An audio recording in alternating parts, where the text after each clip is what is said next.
Hola, ¿qué tal? Buenos días, qué gusto saludarles. De verdad estoy muy agradecida con su presencia y pues la verdad muy contenta de haber podido hacer esta gira de trabajo por Nueva York y aquí en la ciudad de Washington. Ha sido una gira bastante interesante. Me he podido encontrar con consejos editoriales del New York Times y del Wall Street Journal, así como cadenas de televisión como Telemundo, Univisión. He tenido una serie de entrevistas y quizá de las cosas que a mí más me impactaron en lo personal fue este recorrido por el mercado de abasto de Nueva York.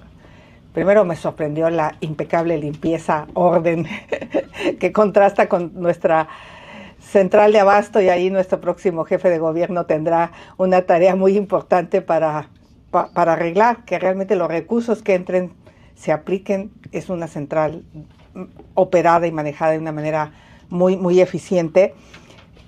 Conocer las historias de personas que tienen 20, 25 años trabajando ahí y que no tienen documentos, me llamó muchísimo la atención. Y ahora entiendo de esta necesidad, de esta promesa que les hizo el presidente Andrés Manuel López Obrador, de que les iba a poner 100 abogados. Porque muchos de ellos seguramente tienen todo para obtener la residencia legal, pero lo que les hace falta es un abogado. Estas personas podrían resolver su situación migratoria, y la tristeza que me da, primero, es cómo me abrazaban, porque yo creo que veían a alguien de México y quieren abrazar a alguien que les recuerde su tierra, pero también esto de decir, tengo a mi madre allá, le mando $1,200 al mes porque tiene que comprar los medicamentos para la diabetes, tiene que comprar los medicamentos para la presión arterial. O sea, este envío de remesas nos debería de responsabilizar mucho más a los mexicanos que gobernamos, de darle lo que merecen, porque la otra queja que me encontré es, tenemos que perder un día de trabajo para ir al consulado y no nos resuelven los problemas.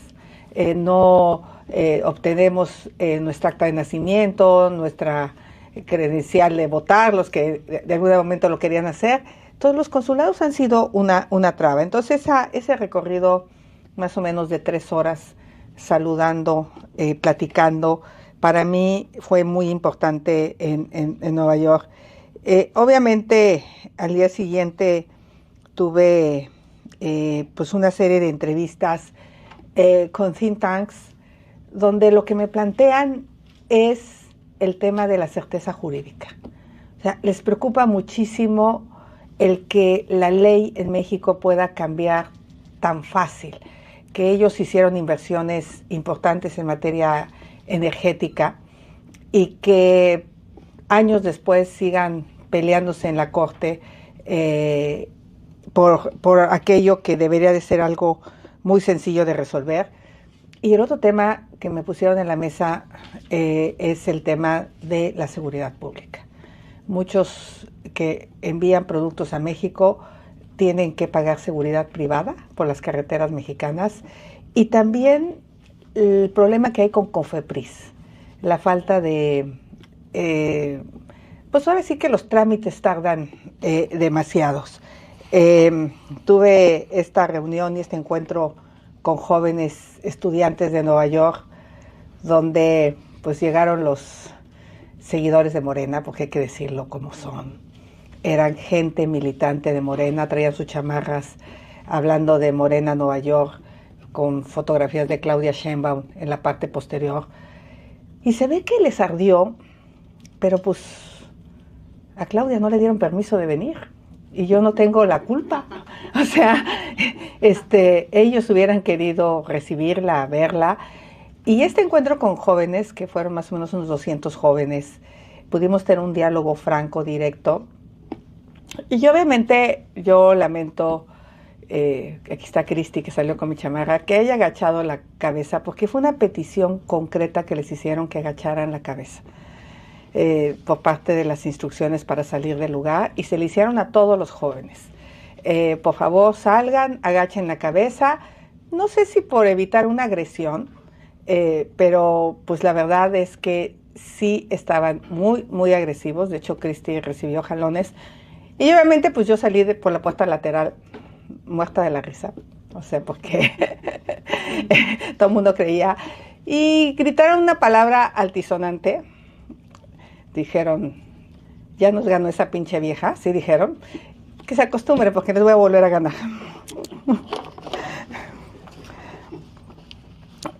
Obviamente me encontré con, aquí en Nueva York, aparte de tener una reunión en el Wilson Center con think tanks, con líderes de opinión, donde presenté una postura muy firme de lo que pienso de la relación con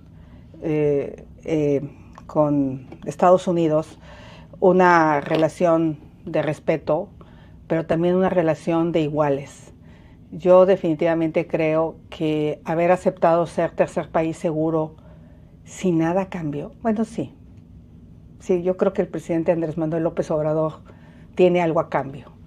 Que no hablen de la falta de democracia, que no hablen del autoritarismo de este gobierno, pero varias organizaciones de la sociedad civil me han planteado el por qué México no está peleando por los 11 millones de mexicanos que no tienen documentos en Nueva York. Esa ha sido la pregunta de varias organizaciones y me han preguntado si yo en lo personal voy a poner en la mesa, y ayer que estuve en el Congreso lo puse en la mesa.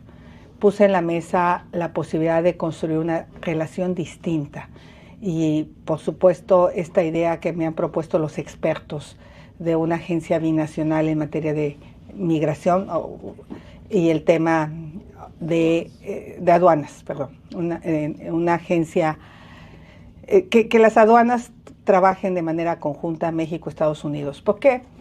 Porque Estados Unidos siempre tiene el temor de que nuestros agentes aduanales dejan pasar el fentanilo. Y nosotros a ellos le reclamamos que dejan pasar las armas. Entonces, ahí estamos en el pleito, pues mejor trabajemos de manera conjunta para resolver un problema de carácter binacional. El otro tema también que hemos puesto en la mesa es este tema de cooperación en materia de cambio climático. Los incendios forestales no conocen fronteras, lo vivieron en Nueva York con Canadá, lo hemos vivido ahora con las tormentas que se han dado en Los Ángeles. En esa zona, pues Tijuana también, al ser prácticamente frontera con Estados Unidos, resiste estos efectos del cambio climático. Y pues sí, aquí en Estados Unidos se tiene muchísima más información, por ejemplo, que en el huracán Otis nos pudo haber sido muy útil para evacuar con más horas de anticipación a muchas personas que desafortunadamente fallecieron. Entonces también lo pusimos en la mesa. Esta reunión en Georgetown, donde originalmente íbamos a juntarnos con 100 estudiantes, pues acabó en 300 estudiantes. Una reunión donde cada quien pudo preguntar lo que quiso. Aquí no hay preguntas a modo, aquí no se mandan las preguntas por adelantado, ni obviamente en los medios ni existe, pero pude contestarle a los estudiantes de una manera adecuada. Además, en un rato creo que tendré una de las reuniones más importantes, que es con el Departamento de Estado y con varias personas que la integran, de agencias, para hablar sobre los temas de México. Nosotros creemos que la relación es mucho más que fentanilo y migración. Obviamente el tema de crecimiento económico en México está generando una crisis migratoria.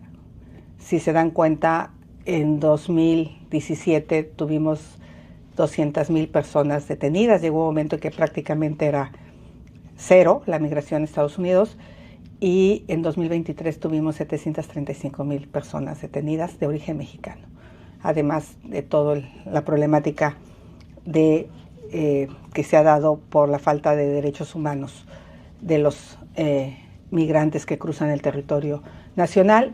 Y eso también lo planteé a los legisladores, la idea de hacer un acuerdo que nos permita garantizar los derechos humanos de las personas que esperan en México. No podemos simplemente decir, pues espérate en México, quédate en México, y no haya una cooperación que garantice las condiciones en las que ellos van a estar en nuestro país.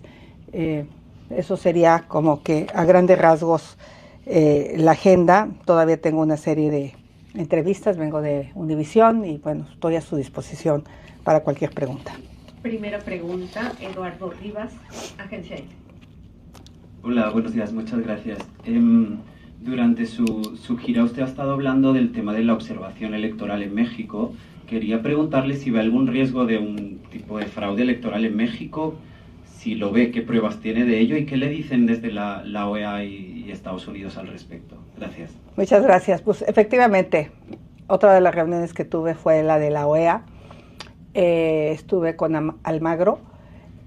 Nosotros sí estamos planteando el que haya una observación electoral antes, que sería ahora, durante el proceso electoral y después. ¿Qué pruebas tengo? Pues hay que mirar lo que hace el presidente desde la mañanera hacia mi persona, los ataques sistemáticos que recibo por parte del gobierno federal en el momento que se anunció mi posible candidatura. Aquí está nuestro candidato a la Ciudad de México, que él mismo ha sido víctima de una serie de ataques desde el sistema. Este gobierno está dispuesto a utilizar todo el poder del Estado para evitar que la oposición obtenga triunfos. Usan el dinero público de los programas sociales. Eso es evidente, que los servidores de la nación pasan casa por casa diciendo que tienen que apoyar al partido en el poder. Lo denunció Marcelo Ebrard. Él mismo dijo ser víctima de una operación dentro de Morena a favor de la señora Claudia Sheinbaum. Hizo una denuncia ante el órgano que investiga los delitos electorales en México, diciendo que la titular del bienestar y varios empleados usaban esta secretaría para favorecer a Claudia Sheinbaum. El órgano electoral ya multó con 60 millones de pesos a Morena por haber utilizado recursos de procedencia desconocida, porque ella lo que dijo es que no sabe quién puso todos esos espectaculares por todo el país, pero pues es muy fácil investigarlo. Simplemente me parece que la multa se queda corta y viene una persecución legal. No se limitan a solo hacerlo desde un punto de vista mediático. Se inician carpetas de investigación, se amenaza a nuestros seguidores. Yo misma fue publicada la información fiscal financiera de mis clientes. Algo absolutamente ilegal por parte del presidente de la República. Lo mismo lo hizo con Loret y lo hace con los periodistas que le incomodan. Entonces creo que las pruebas son evidentes y lo único que yo le pido a Washington es que no con el chantaje de la migración, porque se ha vuelto un chantaje. Si tú me ves feo, pues yo te dejo pasar. Migrantes, ¿no? Sean omisos en el tema democrático. Las iniciativas de reforma constitucional que el presidente ha presentado el pasado 5 de febrero son un atentado contra la división de poderes. O sea, quiere destruir a la Suprema Corte de Justicia por haberse atrevido a echar para atrás reformas como la eléctrica, que era absolutamente inconstitucional, porque esta reforma defendía el derecho de los mexicanos, la Constitución, a tener un ambiente limpio, y se violentaba con esta ley, y a tener energía barata, y se violentaba con esta ley porque se privilegiaba el despacho de combustibles fósiles que hoy por hoy en México son más caros. Como hubo ministros de la Corte que votaron a favor de declararla inconstitucional, pues el presidente volvió a mandar una iniciativa violentando el Tratado de Libre Comercio que tenemos con Estados Unidos, porque está claro que en el tratado pues el tema energético se abre y se maneja que el petróleo será propiedad de la nación. Pero sobre todo, el tema es la certeza jurídica, que es lo que me plantearon muchos empresarios. Queremos invertir en México, pero no hay garantía jurídica. José Díaz, Reforma. Gracias. Candidata, yo quería preguntarle la reacción de sus interlocutores, los congresistas. Entiendo que a lo mejor todavía no se reúne con los funcionarios de la administración Biden, pero ¿qué exactamente le dijeron? ¿Cómo recibieron su mensaje de que la ausencia de la erosión democrática en México es un peligro para la relación bilateral? ¿Me escuchan? Insisto, el interés de ellos es el tema migratorio. No me engaño. Para ellos no hay tema más importante que políticamente ahorita el tema de la migración. De hecho, está dimes y diretes en el Congreso, donde Biden pretende pasar una reforma migratoria que endurece las acciones. Yo simplemente creo que me escuchan con atención y quizá de las cosas que más fuerte he puesto en la mesa es pensar que el hecho que tu vecino tenga una buena parte de su territorio en manos de la delincuencia no te va a afectar.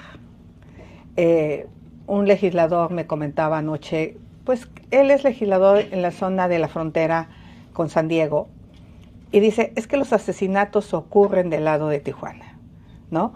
De este lado no vemos esas masacres, sí las vemos del lado de Tijuana, pero ahí están, ¿no? Yo creo que sí se dan cuenta de que los niveles de violencia en la frontera han subido, pero todavía no lo sienten como un problema grave acá. Esa es la impresión que yo tengo.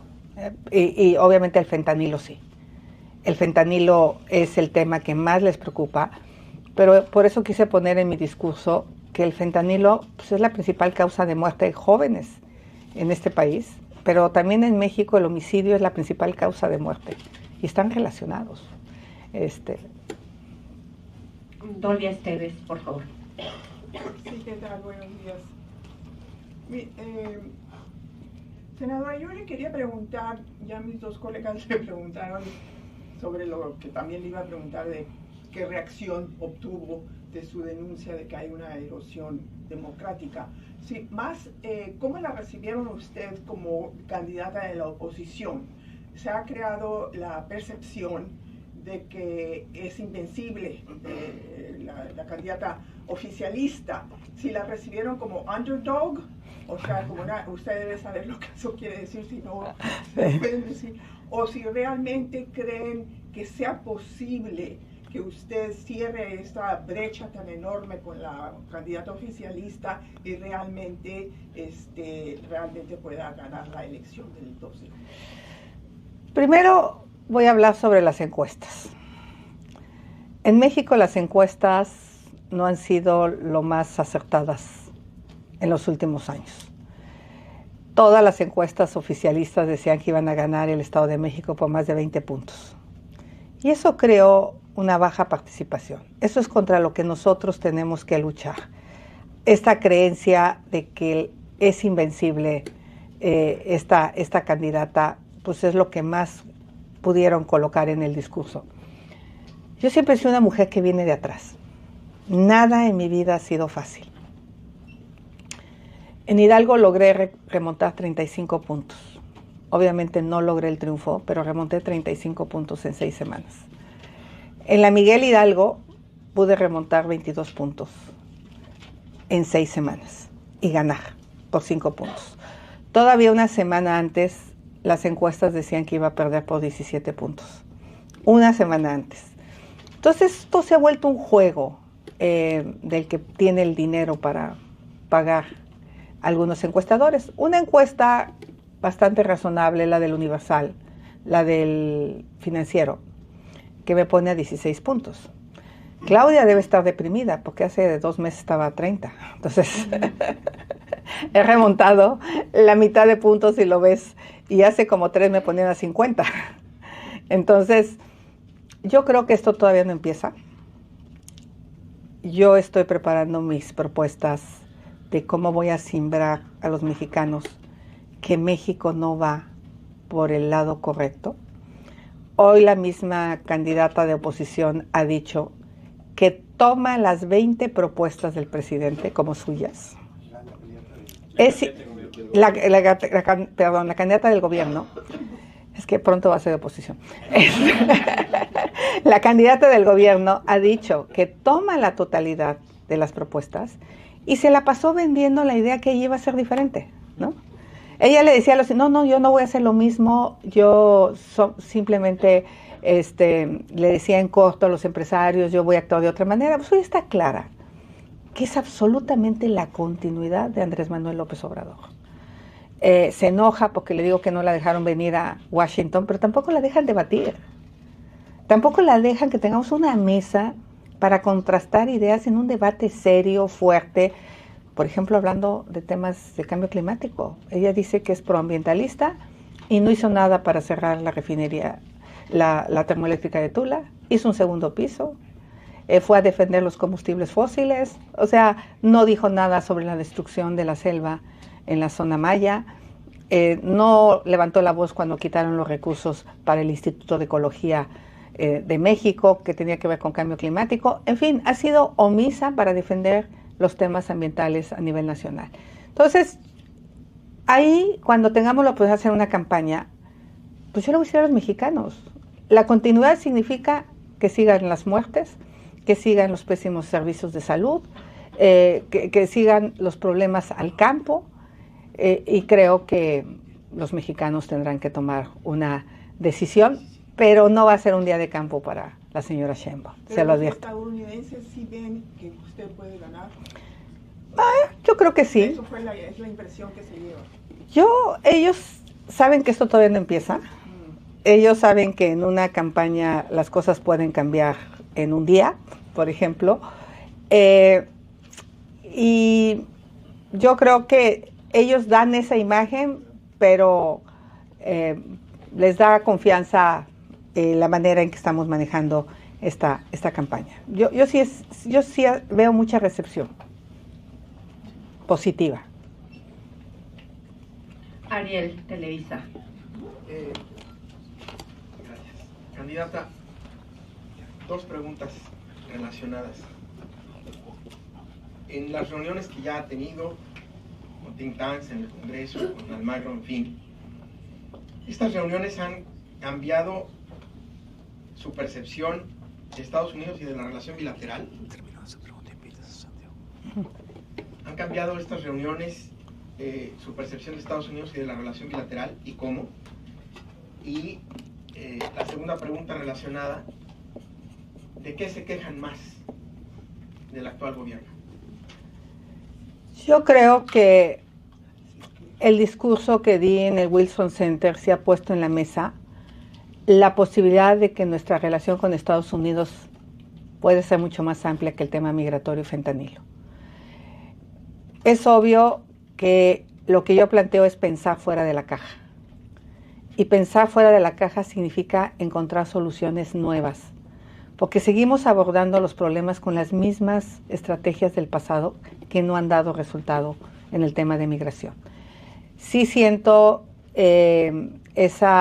al menos en los legisladores, que tuve la oportunidad de tener un encuentro más noche, más en corto, en una cena, pudimos intercambiar de manera mucho más profunda las problemáticas de México. De hecho, van a ir varios de ellos a México en una visita próxima, y justamente contestando, o sea, sí logramos poner en la agenda el tema de la democracia, sí logramos poner en la agenda el tema de la inseguridad como un riesgo para las inversiones y para el comercio. Y yo creo que el tema que más les preocupa es la certeza jurídica en nuestro país desde el punto de vista de inversiones y el tema de la seguridad. Esos son los dos temas que siempre salieron a la mesa prácticamente en todas las conversaciones. Y hablando de este tema, yo quisiera invitar a Santiago que pase conmigo, porque, por ejemplo, una ciudad que perdió competitividad es la Ciudad de México. Es increíble cómo Querétaro, Guanajuato han logrado atraer las inversiones que en el pasado eran de la ciudad. Y algo que le pasó a la ciudad hace 23 años, o 25 años ya, 27, cuando llegaron los gobiernos afines a Morena, es que no nos dimos cuenta cómo se fue deteriorando la ciudad hasta el punto de que se cayó el metro. Pero fue una falta de mantenimiento sistemático y eso es lo que le está pasando al país.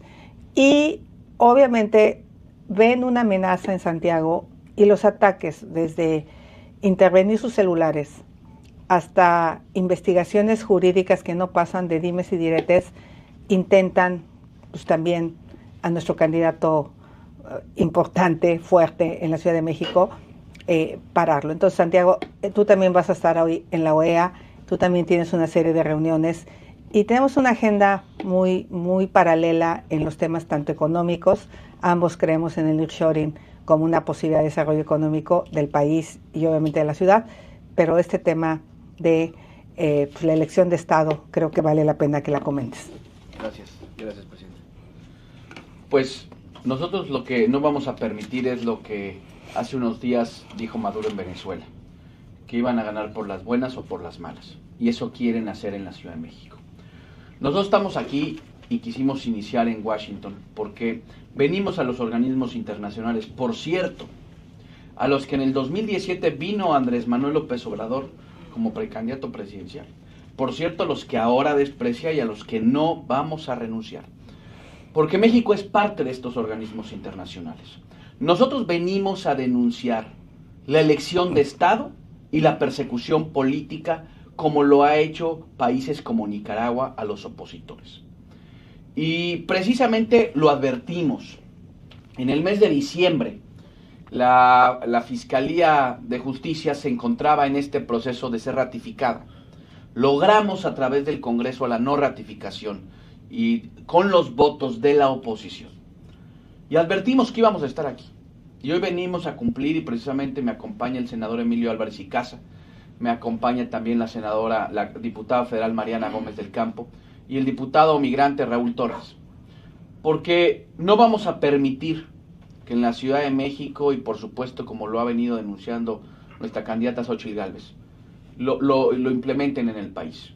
No vamos a dejar, porque quiero nada más contarles qué pasó con el espionaje telefónico.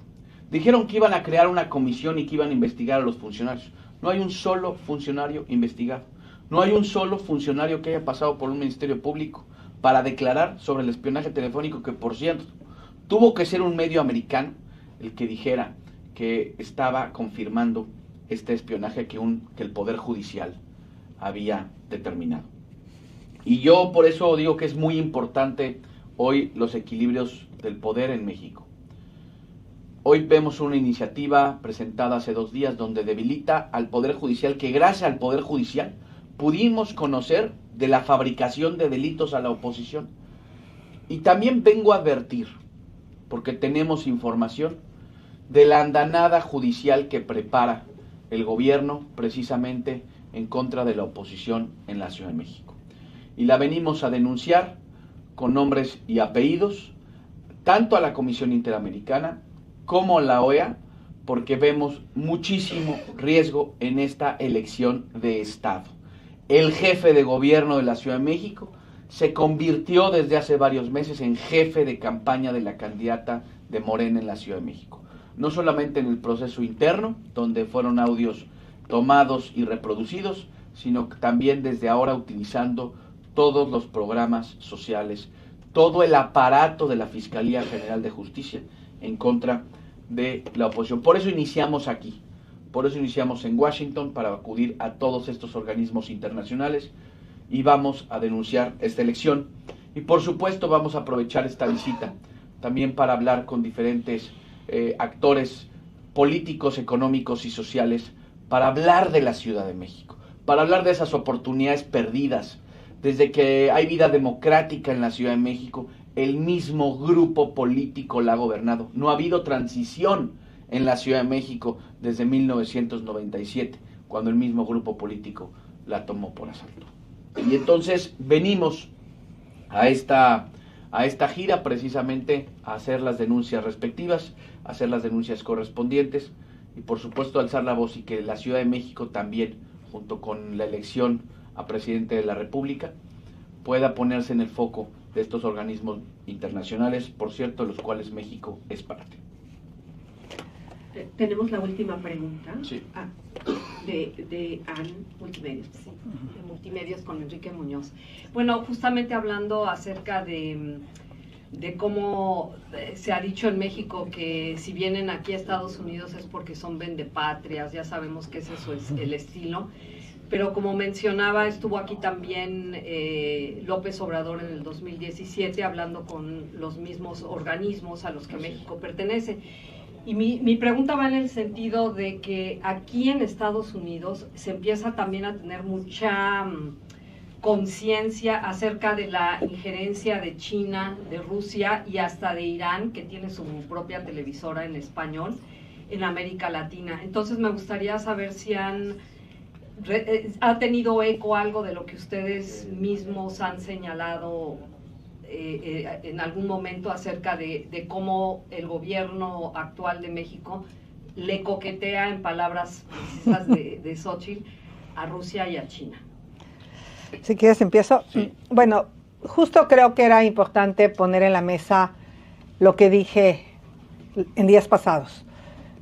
Creo que haber invitado al ejército ruso a desfilar en el Día Nacional en México es algo totalmente inaceptable, sobre todo por la invasión a Ucrania.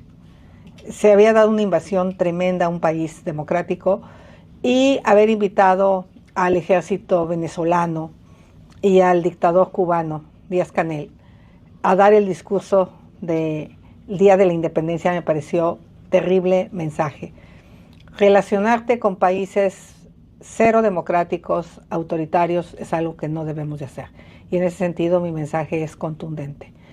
También, por otro lado, me queda clara que nuestra relación comercial es con Estados Unidos.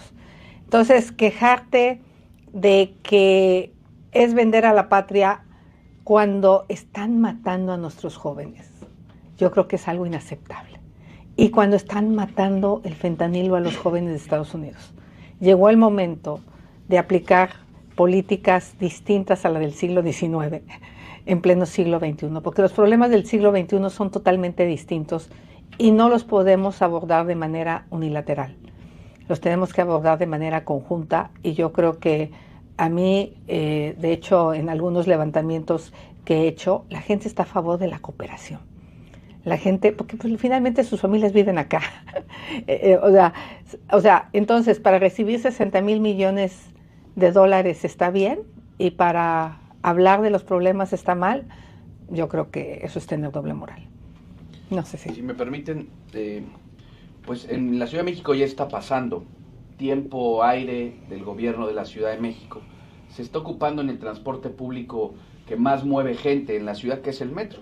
Lo están utilizando una parte de ese tiempo que le corresponde al gobierno para pasar en estas pantallas del metro de la ciudad la televisión rusa. ¿Cuánto costó eso? ¿Dónde se cobró? ¿Dónde se pagó? ¿O qué contraprestación al gobierno de la Ciudad de México? ¿O será que a las campañas electorales de la Ciudad de México tendremos esa injerencia? Entonces me parece muy delicada, porque ya no solamente quedó en un anecdotario, es parte hoy de la programación que tiene el sistema de transporte colectivo Metro en la Ciudad de México en sus televisiones prácticamente todos los días. Ahora sí, la última, Dolia. Sí, sobre ese tema, qué bueno que lo mencionó. ¿A quién responsabiliza de eso? Por supuesto, al jefe de gobierno. El jefe de gobierno es el responsable de haberle permitido que la pauta... Espéreme, no lo acuerdo. Sí. La repetimos. Segunda toma, perdón. Claro. Directamente al jefe de gobierno. El jefe de gobierno es el responsable de que el tiempo aire en el transporte público, sea o se le haya dado una parte a la televisora rusa. Eso es, y él tendría que contestar cuánto le costó, qué beneficio recibió en contraprestación el gobierno de la Ciudad de México, o qué intercambio comercial, porque eso puede pasar. ¿Qué intercambió la ciudad con el gobierno ruso por esos 2.5 millones de usuarios de la Ciudad de México solamente, que están todos los días viendo ese canal ruso en las instalaciones, insisto, del transporte público más importante de la Ciudad de México? Por eso se viene una andanada judicial y de elección de Estado, porque están ocupando los tiempos oficiales, inclusive para intentar colar lo que muchos de sus aliados o muchos de sus planteamientos quieren hacer dentro del país y dentro de la ciudad. Yo te voy a contar una anécdota con los bots. Cuando se dio la guerra de Ucrania, dejaron de atacarme, porque estaban muy entretenidos en otros temas. Pero es increíble, pero yo creo que tiene que ver mucho con redes sociales también, el trabajo de estos gobiernos. Yo lo noté inmediatamente, cómo pararon los ataques, porque obviamente estaban en otra situación. Pero bueno, o se les cayó el internet, no sé qué les pasó, pero algo les pasó. En fin, eso es una anécdota. Es todo. Muchísimas gracias por acompañarnos. Muchas gracias. Gracias, presidenta. Qué gusto.